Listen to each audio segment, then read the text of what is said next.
let's also welcome him. It's lovely to have you, Mr. William CHUEH.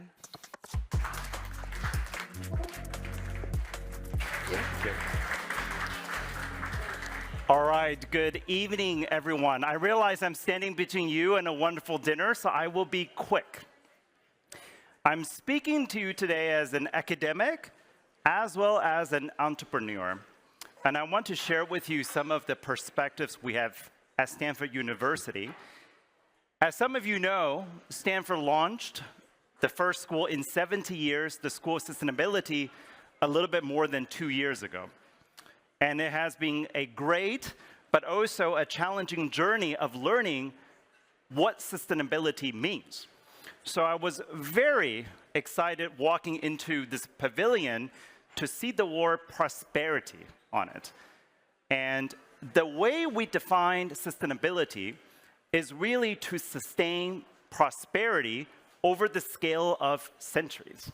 That is the mission of the new School of Sustainability at Stanford. We heard extensively about the energy transition today.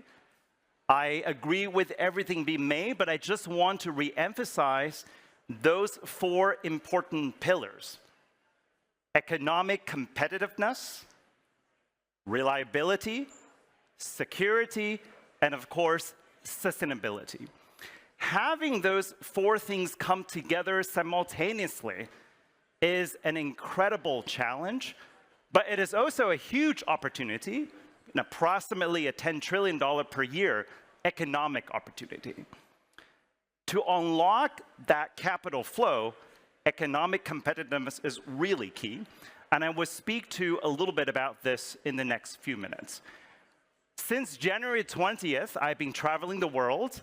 I've been to Korea, Taiwan, Middle East, to learn about the latest perspectives and where we're going. And these 4 pillars really resonate with all the partners we have met. One of the words we hear quite frequently is all of the above. So I want to dissect that a bit. Often when we hear all of the above, we're thinking of all of the above in the solution space. I would like to take you in a slightly direction into all of the above in timescales. So the title of my short remark here is on speed and scale. I want to focus on timescale. So we think about the energy transition as happening on 3 major timescales. Today, this is really about what do we build today?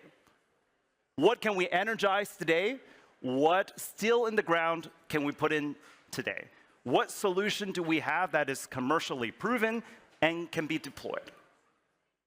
Then we have the around the corner timescale, which is really about how do we start the learning curves of that first of a kind project to the nth of a kind. And the key question in our mind is where to invest. And then finally, and this is the one that academics like myself are most excited about, is the multi-decadal timescale. And then there, the question is really what to innovate.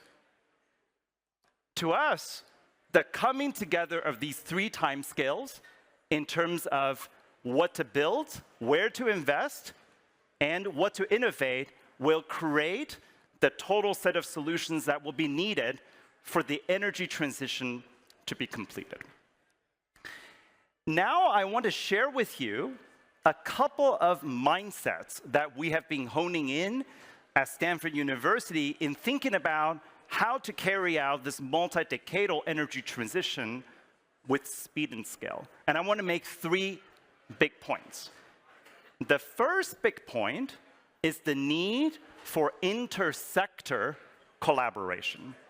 There are many sectors involved in the energy transition. The electricity sector is a major one. The mobility sector is another one. Industry, of course, the built environment, and many others. We often view these sectors in a very deep way, and the letter I like to use to describe this is really the letter T. As academics, we have deep disciplinary understanding and expertise in each one of these sectors, in all the technological solutions. But what is also needed beyond that depth is the breadth, and that's the wide part of the team. And when I say inter-sector partnership, I'm referring to the close collaboration that is needed, for example, between electricity and mobility, between electricity and industry. Let me give one very explicit example: green hydrogen. I know this is already being discussed multiple times today. This is an area where the inter-sector coupling between electricity and industry is absolutely critical. Let me share with you one analysis that came out of Stanford just a couple months ago that highlighted the enormous amount of electricity that is needed to produce hydrogen via green electricity. Specifically, we project by the year 2050, the amount of electricity required for green hydrogen will exceed the size of today's electricity grid. So this highlights the bottleneck, of course, naturally sits within the scaling and the learning within green hydrogen, but also the companion scaling of the electricity system. And this inter-sector coupling could not be more important. And there are many other examples, and we're now trying to promote not only dialogue, but also explicit partnership to answer those three questions I mentioned: what to build, where to invest, and what to innovate in the context of operating between the sectors. The second major point I want to make here is solution roadmap.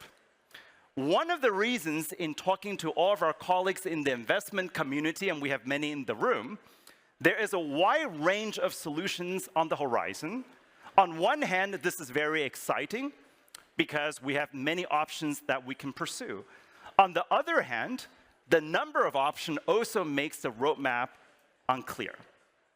So another major mindset that we have at Stanford is to think about how we navigate those solution roadmaps, specifically what is to come. One of the best roadmaps that we have seen in the history of technology is Moore's Law, that guided the entire industry to move in delivering Moore's Law. Now, we don't have a very good idea what that will look like for the energy transition, but we have to work on it.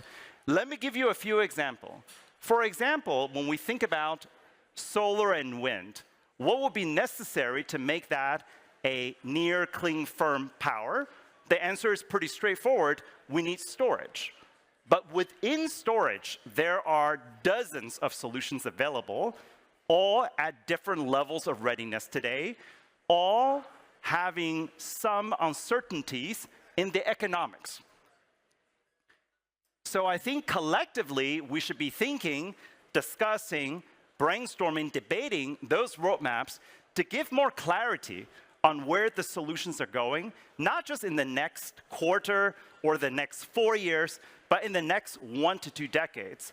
We believe that will really help decrease the uncertainty, increase the investment confidence in this area, and therefore unlocking those capital, especially when we think about that intermediate timescale of the next decade or so on how do we go from the first of the kind to the end of the kind. The final point I want to make here in terms of mindset, and this is a message to our academic friends here, is to leverage the deep science and engineering capabilities we have and present deep and thoughtful and science-based analysis to our policymakers. I could not emphasize this more as a critical role of universities globally. There are many contentious topics, but at the end, we believe science will prevail, providing the right answer here. Let me give one example. I know this is a hot-button topic here in Germany: nuclear power. We confront similar challenges in the United States. In my state of California, we were debating whether or not to shut down or keep the lights on at Diablo Canyon nuclear power plant.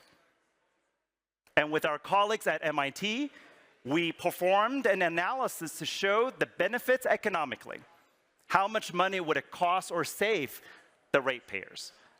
We calculated and analyzed the greenhouse emission for those two options. And we concluded if we extended the license to operate for Diablo Canyon for just 10 years, it would save the ratepayers about $2.6 billion US dollars. If we extend by 20 years, it would save the ratepayer by about $20 billion. And likewise, if we extend it, it would lead to a decrease of 15% in the state's greenhouse gas emissions. We presented these options to our policymakers, and they acted swiftly according to these science-based analysis. So I hope these three mindsets I just shared with you would resonate with you, but also lead to more discussions in thinking about those intersector opportunities, to think about those solution roadmaps, and to think about how academics like ourselves could be working even more closely with policymakers. Again, to come back to my initial remark, sustaining prosperity. I think this is really the key challenge we have here. I'm so pleased to be here at the Pavilion at the Munich Security Conference sharing our thoughts, and I wish you all a great evening. Thank you. Stay with us. Thank you so much.